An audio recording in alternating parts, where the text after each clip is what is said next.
Thank you. All right. Thank you. It's good to be here with you. I am the founder and executive director of the Center for Mind-Body Medicine here in Washington, D.C., where I am in my home in quarantine, if you will, sheltering in place. And I'm the author of a book called The Transformation: Discovering Wholeness and Healing After Trauma, which came out a few months ago. And this is a picture of the book, The Transformation, and it's an appropriate moment for me to be talking about the book, and an appropriate time for the book and for all the work we've been doing at the Center for Mind-Body Medicine for the last 30 years. The idea that a time like this, a time of often overwhelming stress and trauma, can be a time of transformation may at first hearing be a little discordant. What does he mean, and how is that possible? And we have to be focused on survival.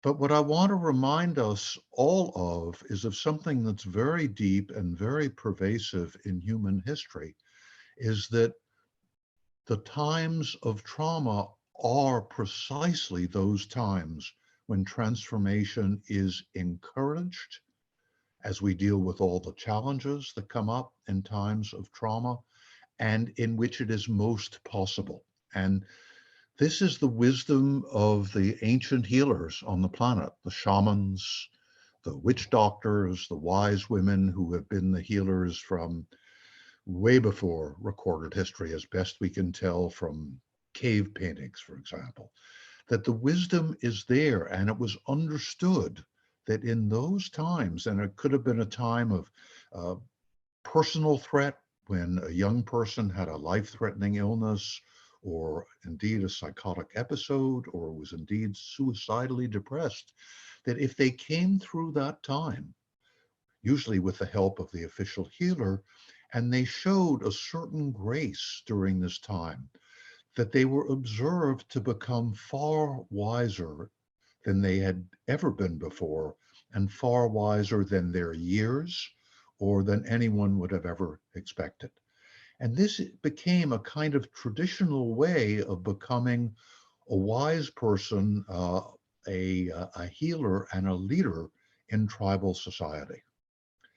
And this understanding is there in all of our great world religions. It's kind of implied. The founders, for example, of the monotheistic religions, Abraham and Jesus and Muhammad, all had extremely traumatic and difficult childhoods or youths. All of them were seriously threatened, and they came through this threat and then eventually became the founders of their religions. And we see the same thing in modern heroes. When I was a kid, and I was writing a paper on I had to write a paper on somebody in American history in 7th grade, and I think I was 11 years old. What I was most struck by was Franklin Roosevelt. And how did this spoiled rich kid become the rather amazing and visionary and generous and brave leader of our country that he became? And it was clear to me that that process of transformation happened when he had polio as a young man. And he moved through this process, and he became so much more generous, so much more compassionate, so much wiser than he probably ever would have been, because of the way he had to deal with this challenge. And the same is true of other great contemporary leaders. Nelson Mandela is an example. He was always a very impressive leader before he went into prison, but those 27 years on Robben Island peeled away all of the excessive and unnecessary aggression and reactivity, and he became an incredibly patient, wise leader of his people. And those are just two examples. Harriet Tubman was another person, was whipped and degraded as a slave in the South, escaped to the North, and came through that process as again, extraordinarily, and I'm using these words repetitively because they're there all the time, a brave and a wise person, and repeatedly went back down south and brought out other slaves, brought them out to freedom. These are just a few examples. And these are the stories that inspire so many of us. I remember when I was in medical school, one of the most important readings I had was way outside of those books on those huge tomes on anatomy and physiology and pathology that I had to wade through. But what inspired me and what really helped me to hold true to my path to become a physician and a helper of other people was Viktor Frankl's book, Man's Search for Meaning, and how he discovered meaning and love in the midst of being in Auschwitz, in the concentration camp, in one of the most terrible experiences that humans have ever been subject to, and how he discovered it, who he was as somebody who could understand other people, have compassion for other people, somebody who realized that love was the most important force, not only in his life, but in the universe. And that came to him through this terrible crucible of the concentration camps. So what I want to say to you is that these examples are there to inspire us to look for the possibility of transformation in our own experience of the challenges of this particular traumatic time, this time that's so traumatic for everyone all over the world. And my work, particularly over the last 30 years, but in a sense over the last 50 years, has really been on developing programs to help, first of all, myself find this possibility of transformation in the traumas that I have dealt with as a human being, admittedly a privileged human being here on this planet, and then developing a program that I could share with everyone who is facing the traumas in their own lives. And one of the things that I want to add here is that all of us at some point in our lives are going to deal with trauma. And I said this, as I said, I published The Transformation a few months before the pandemic, and I was able to write in there quite confidently that all of us sooner or later will experience trauma, psychological trauma.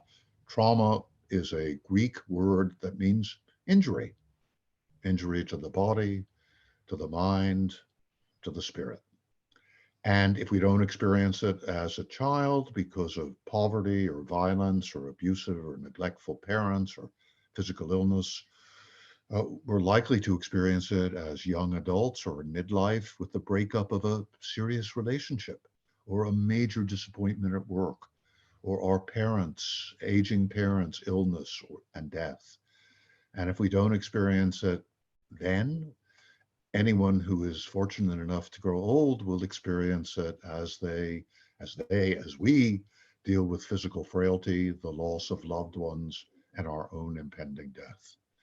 What's happening right now is that this whole process has been accelerated, that everyone, I would say without exception, is experiencing the trauma, the injury to our ordinary way of life, to our relationships with other people, to who we are as family members, as lovers, as workers, as contributors to the society, as economic beings, that we are all threatened, and we're all threatened physically. That threat is very much there to all of us. It's not just people who are old and infirm, as we can see every day if we look at the television. And we see that people who are quite young and quite healthy are getting very sick and dying from this pandemic. So right now, we're all experiencing trauma. And the challenge, the one that I want to sort of help us all to meet, the one that I'm and my friends and colleagues and everyone we're working with is doing their best to meet, is the challenge of finding transformation amidst this current worldwide trauma-inducing pandemic.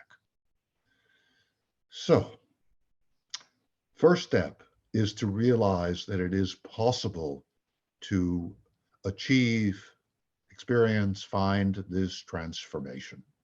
I've given you some examples from history. There are examples that I give in the transformation in my book of people I've worked with, perfectly ordinary people, children and adults who have used the approach and the techniques that I'm going to describe to to be transformed, quite literally. At the beginning of the transformation, and I'll tell you one story and then I'll move into the techniques that this little girl, Azar Jandia, used. Azar Jandia was in the beginning of 2015, a 9-year-old girl in Gaza, Palestinian girl in Gaza, who during the 2014 war had lost her father, her two uncles, and an aunt. They'd all been killed in that war. They were not combatants, they were innocent civilians. The home was destroyed and her Shujaya neighborhood was destroyed. When she began a group, a mind body skills group, in which she learned some of the approaches and techniques that I'm going to describe to you, we asked her to draw some pictures. And the picture she drew of herself with her greatest problem was very telling. Her home was collapsing, the stones were falling off it, Israeli planes were flying overhead, bombing her home. Next to the house, lying on the ground, drenched in blood, was her father. Next to him, two uncles, and then a little further away, her aunt. And Azar was in the corner of the drawing, a little tiny stick figure with her mouth turned down. And Azar described the drawing and she said, "That's me." When we asked her to draw, when the teacher who was leading this group asked her to draw the solution to this biggest problem, the loss of her father, two uncles, an aunt, her home, her neighborhood, she drew herself in the grave with her father. She said, "The only solution for me is to die, to have the Israelis kill me, to be in the grave with my father. There is nothing for me in this life." This is 5 months after the deaths of her father, uncles, and aunt, 5 months after the war is over. She's still in this state. She came through a group, 9 sessions of a group led by a teacher, in which she learned techniques of self-care that I'm going to describe to you. Very simple, grounded, as they say, evidence-based techniques for promoting hope and creating healing. At the end of the group, she did another set of drawings. This time, when she drew herself, she was a big girl in a skirt, a bright blouse, smile on her face, curls cascading down either side of her face. There was an arrow coming from her chest through a heart. And in the heart, she wrote in the English she's learning in school, "I love nature." And the arrow was headed to a tree, and there were leaves on the tree and blossoms in the tree. And she said, "Now that I've done these groups, I love myself and I love nature." In the next picture, which was "Who do you want to become?", which was kind of equivalent to the drawing about the solution to her biggest problem, she drew herself with a stethoscope in her ears, the listening pieces in her ears, and the resonator on the chest of somebody lying on a table, and she was in a white coat. I said, "What's going on here?" She said, "I am a heart doctor. This is my patient." And I said, about 5 other figures who were standing next to the table. I said, "Who are these?" She said, "Oh," with a big smile on her face, "these are my other patients. They're waiting for me. After the war in Gaza, so many people have had their hearts hurt, and I'm going to help them." So that's the possibility. This is a 9-year-old girl who did 9 groups, learned self-care techniques. She went from being heartbroken and despairing to becoming a heart doctor and taking care of other people. Nobody was saying you should feel better, everything's going to be okay. Nothing like this. She was using tools and techniques to bring herself into physiological and psychological balance, and then to use her imagination to help her figure out what she wanted to do with what she was learning. And she was sharing her experience with a group of, I think, 8 or 9 other children her age, all of whom had also lost their fathers in that war. So what was she learning? The first thing is she was hearing from her teacher what I said to you in the beginning. It is possible. This process of transformation is a possibility for you. And she was discovering that. So in the very first group, she learned some slow, deep, soft belly breathing. Breathing in through the nose and out through the mouth with the belly soft and relaxed. Focusing on the breath coming in through the nose and out through the mouth. And you can do this with me as I'm listening to myself and as I'm speaking. Focusing on the breath coming in through the nose and out through the mouth, on the word soft as you breathe in, and belly as you breathe out, and on the feeling of relaxation in your belly. So she did that maybe for 6, 7, 8 minutes in that first group, and she could feel like 80, 90% of people who do this for the first time, she could feel a difference. I don't know exactly what she felt, but most people feel a little more relaxed, a little more present, a little calmer. Maybe the shoulders aren't so tight.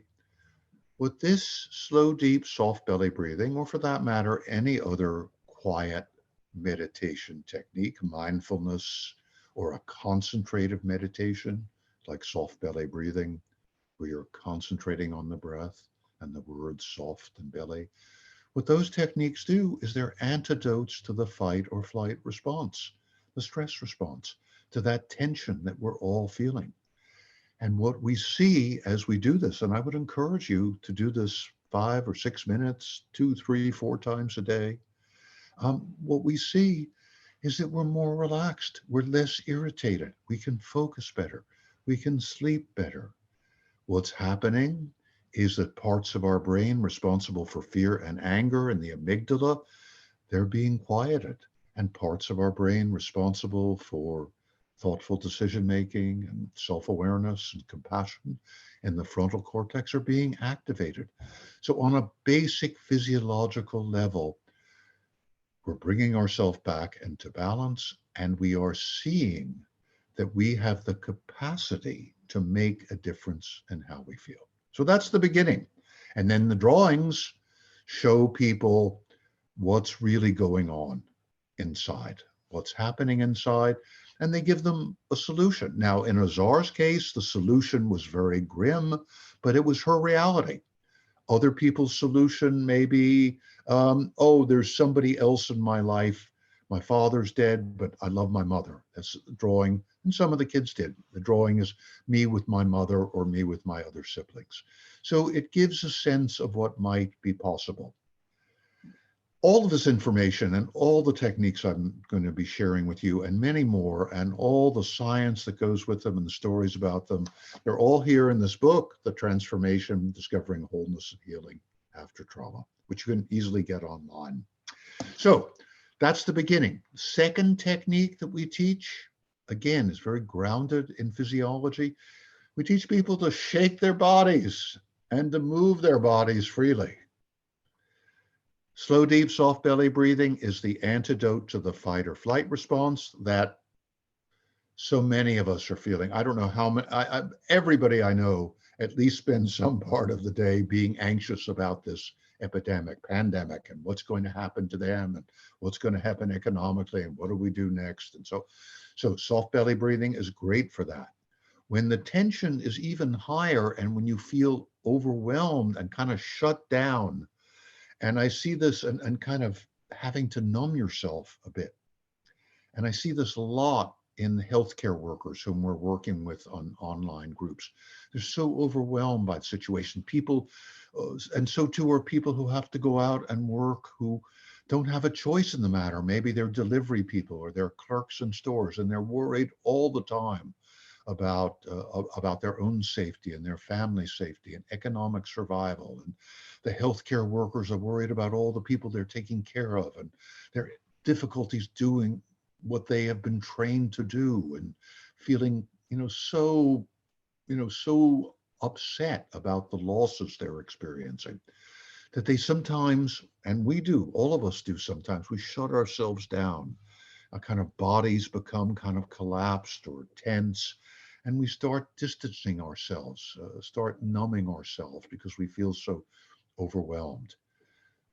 The best antidote to that, and this is a very ancient practice, is shaking our bodies, shaking free of that tension that's there in our bodies, allowing those emotions that we've shut down to come up and to surface and to emerge and not be trapped inside so that we're no longer so burdened by them.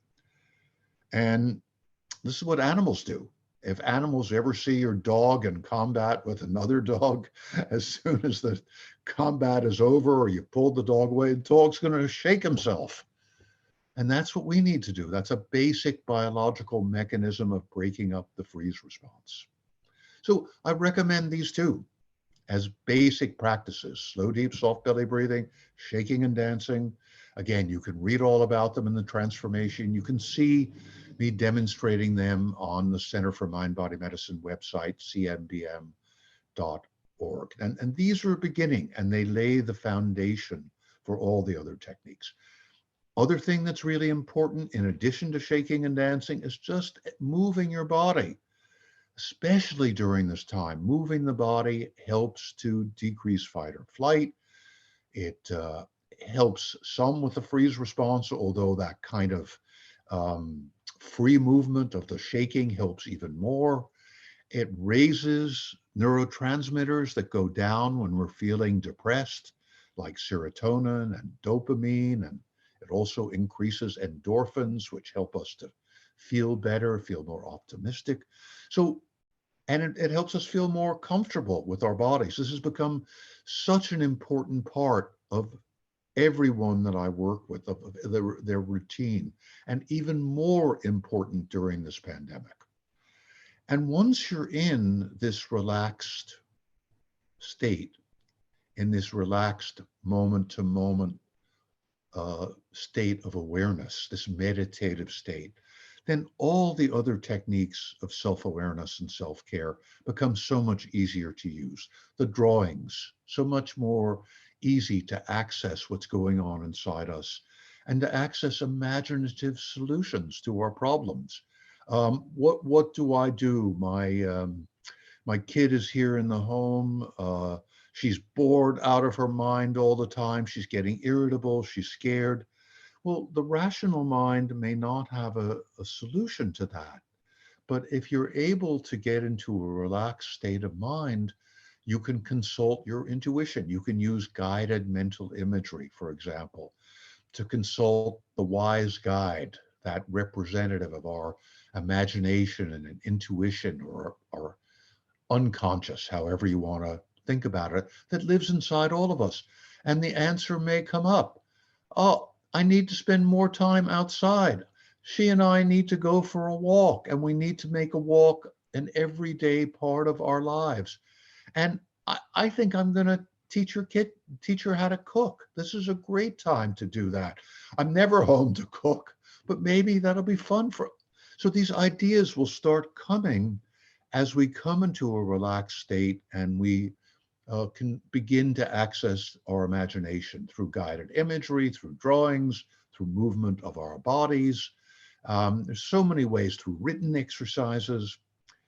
Another element of creating this process of transformation is, and this is not always possible, but it is possible to us, is to connect with other people, to understand that we're not alone. Just as you're here watching me, in watching me, you're connecting with me, and through me, you're connecting with the stories I'm telling and with the people about whom I'm telling you stories.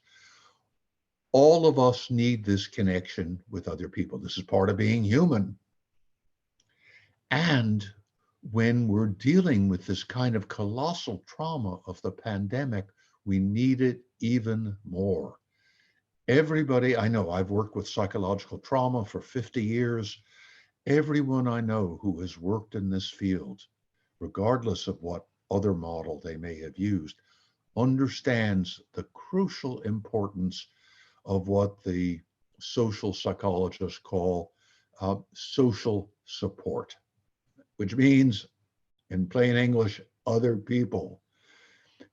So take this time to reach out to other people. I'm sure many of you have been doing this, and it's great. What you may find, what I'm finding, is a deepening of my connection to people to whom I'm already personally, emotionally close, and a surprising connection to people to whom I was never this close before.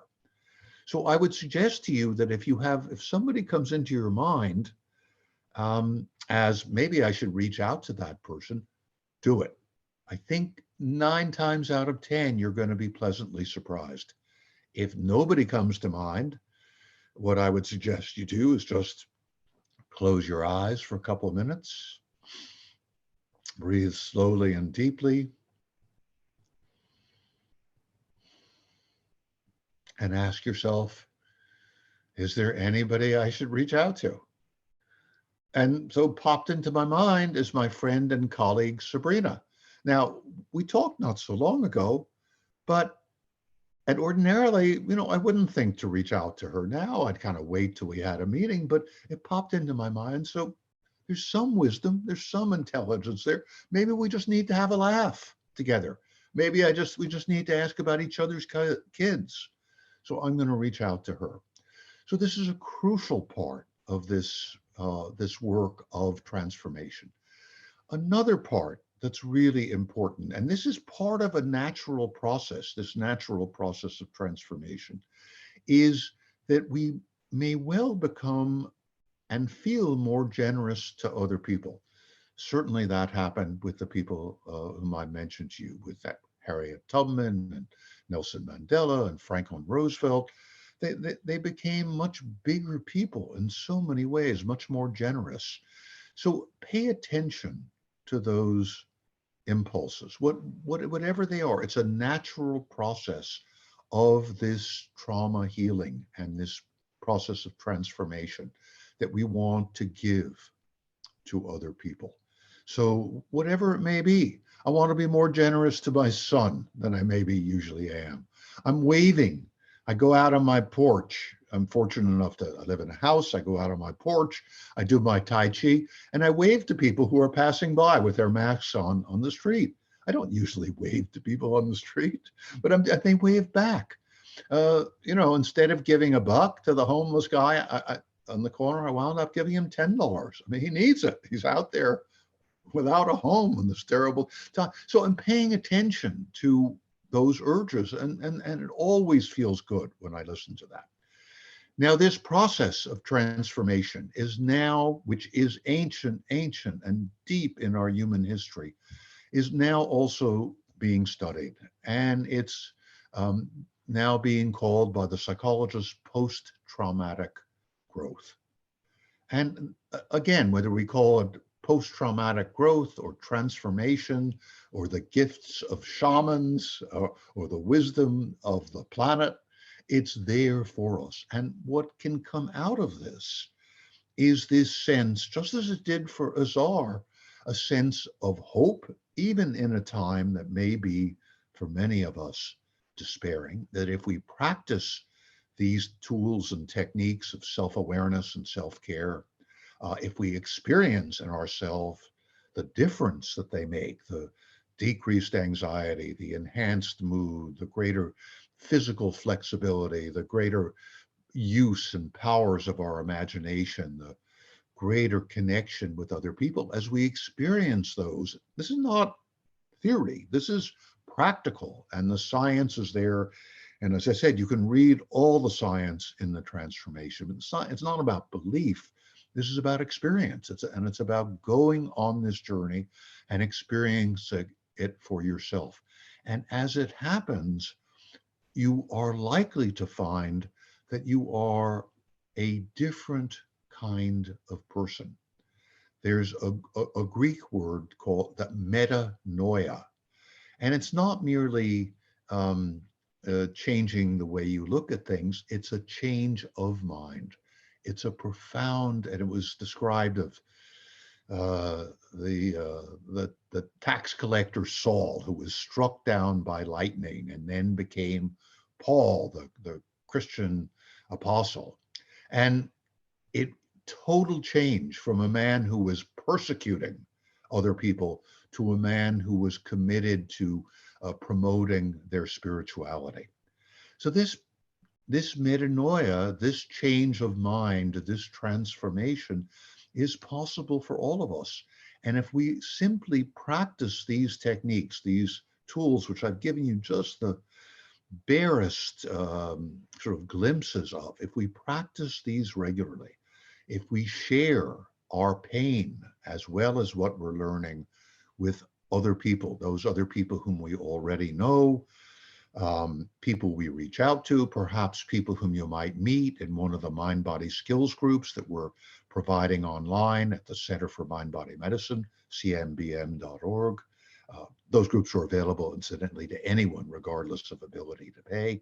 However you start to experience the changes that are happening in you and your increased and enhanced connections with other people, your view of the world is likely to be larger, to be more generous, more compassionate.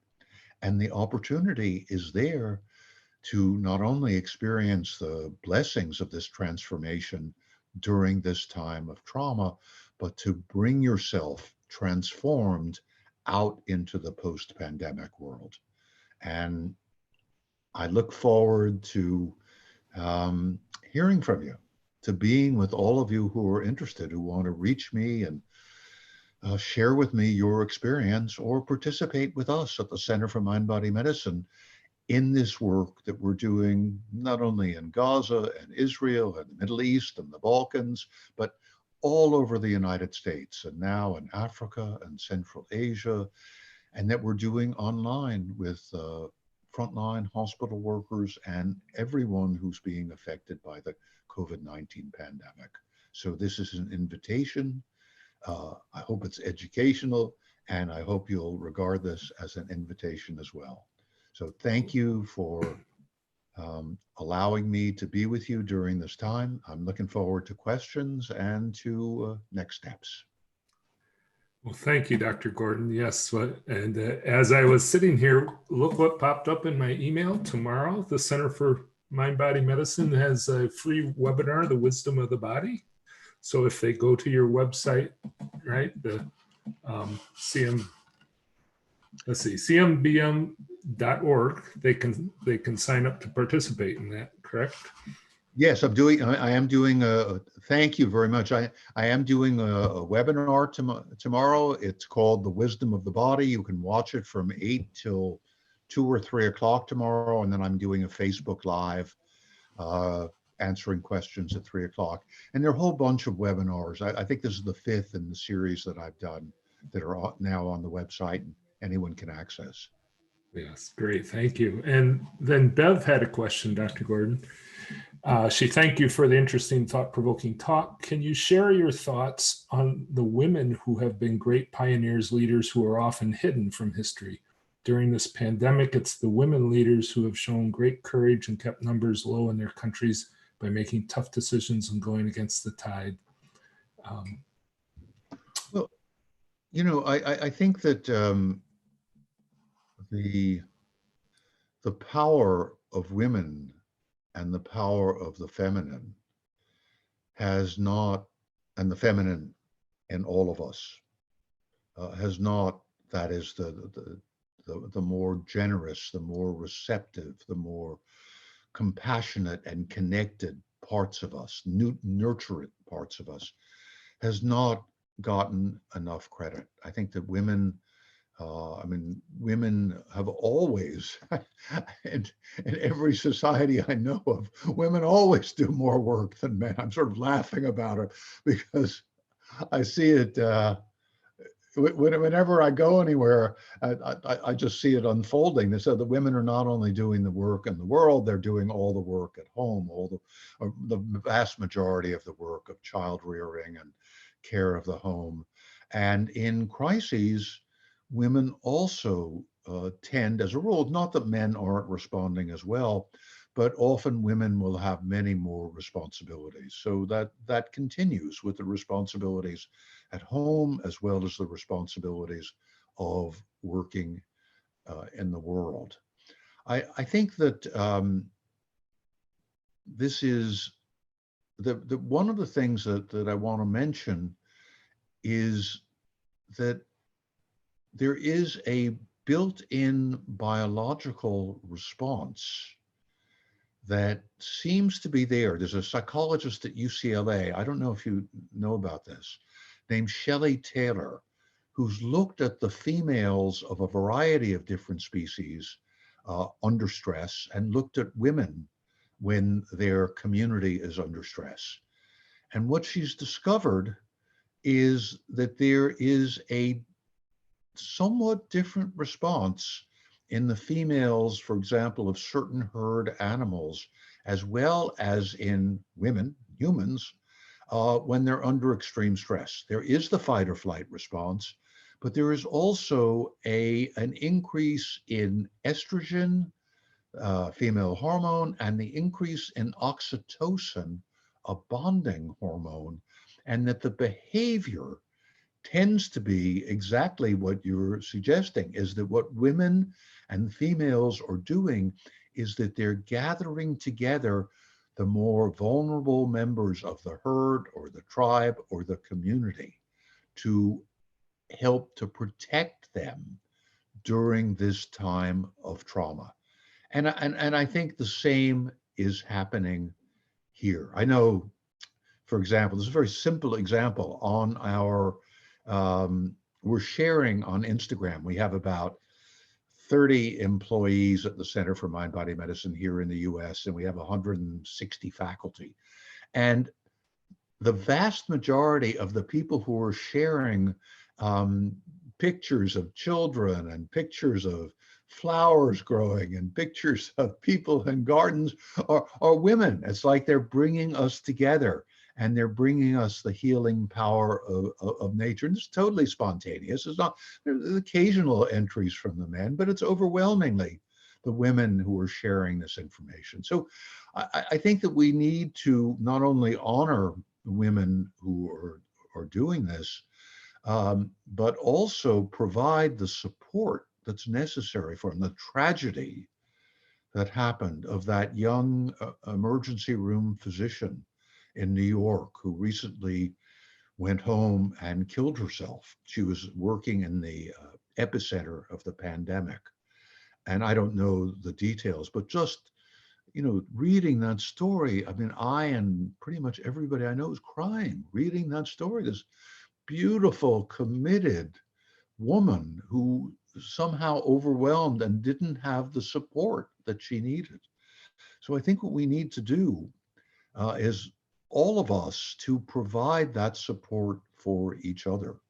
And perhaps it's more of a function of the feminine, but whether we're women or men, we need to organize that to make that happen for everyone. This is crucial in hospital and clinic settings. It should not be optional. And some of our Center for Mind Body Medicine faculty and people we've trained are doing this. They're taking, after a harrowing shift, they're gathering the nurses and doctors and the aides and the therapists together, and they're spending 10 minutes, 15 minutes sharing their feelings and doing a little shaking to get rid of some of the trauma. We should be bringing people together in groups online, people who are at home together.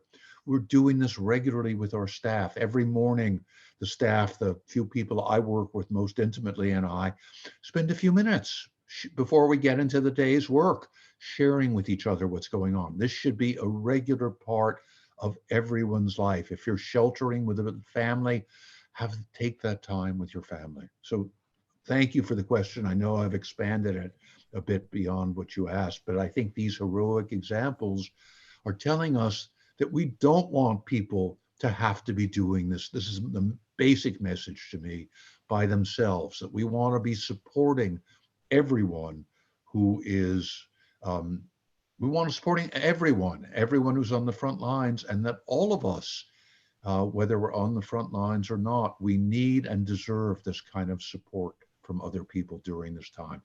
This is what's going to make such a difference and make this process of transformation so much more easily possible.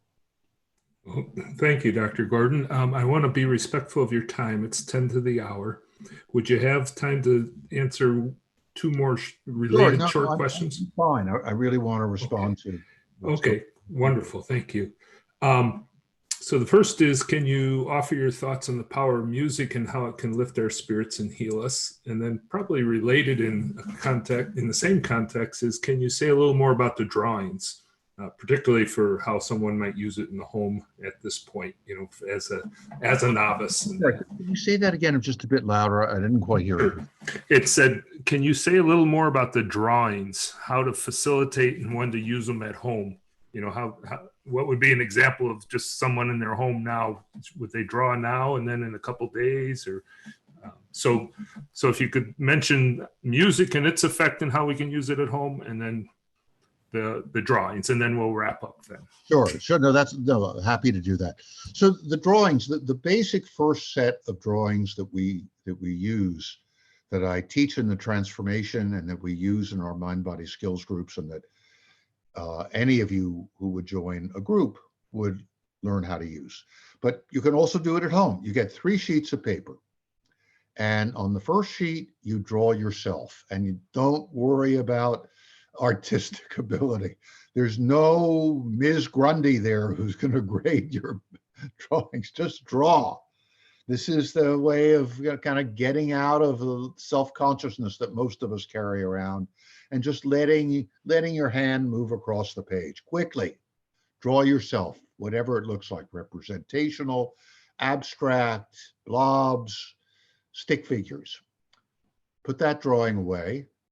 Then draw yourself with your biggest problem, whatever comes to you.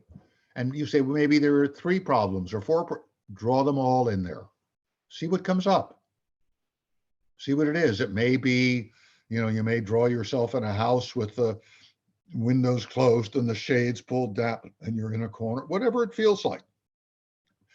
And don't be concerned about the drawing conforming to the idea you had before you sat down about your biggest problem. I hope everybody understands what I'm saying, is let whatever comes to you come. For example, there was a woman, I always think of her, early on, almost 30 years ago, we were doing the drawings. She was a woman with stage 4 ovarian cancer. And when she drew her biggest problem, she drew this huge red blob in her pelvis. And I said to her, thinking, of course, she's drawing her ovarian cancer, which is spreading. I said, what's that? Because at least I was intelligent enough to just say, what's that? Instead of telling her what I thought.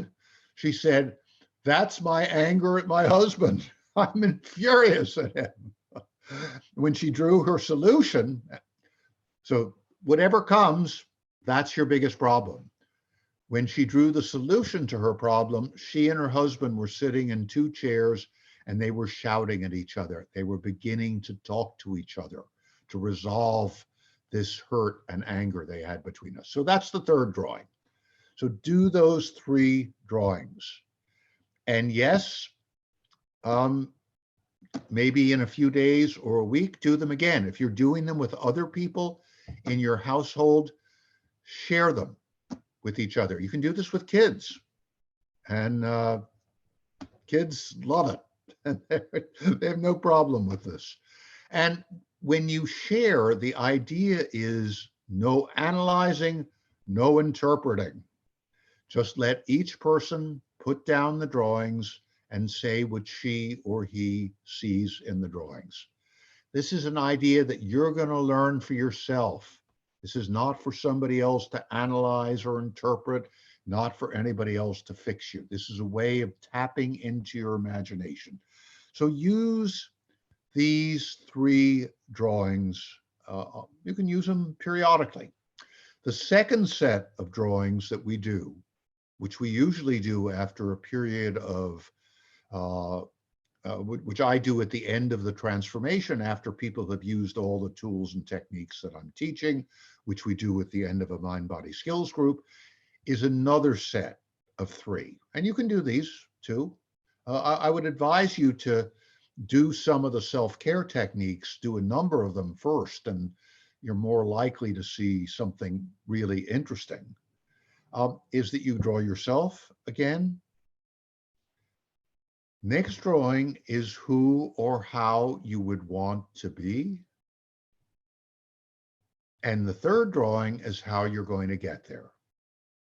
So in Azar's drawings, little girl in Gaza, the first drawing in the first set, she's a little tiny stick figure with a turned down mouth.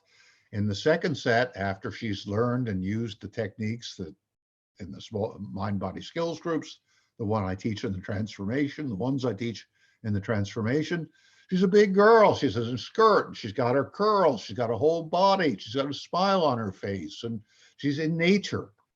She can see that. She can see the change, and you can see the change also. But I recommend that in between you do a whole program of self-care, the kind of program that I'm teaching. And then the second drawing is the one I described, where she's wearing the stethoscope. And I compare that with the third drawing in the first set, where she's in the grave with her father. I mean, that's where she thought she should wind up. That was the best she could envision. And then she sees the difference for herself. And she's looked at the difference in these 2 drawings. I was with her when she did this big grin on her face. Didn't mean she wasn't sad. Didn't mean at all. She told me while we were talking, she said, you know, these purple socks I'm wearing, my dad gave those to me. And she started crying.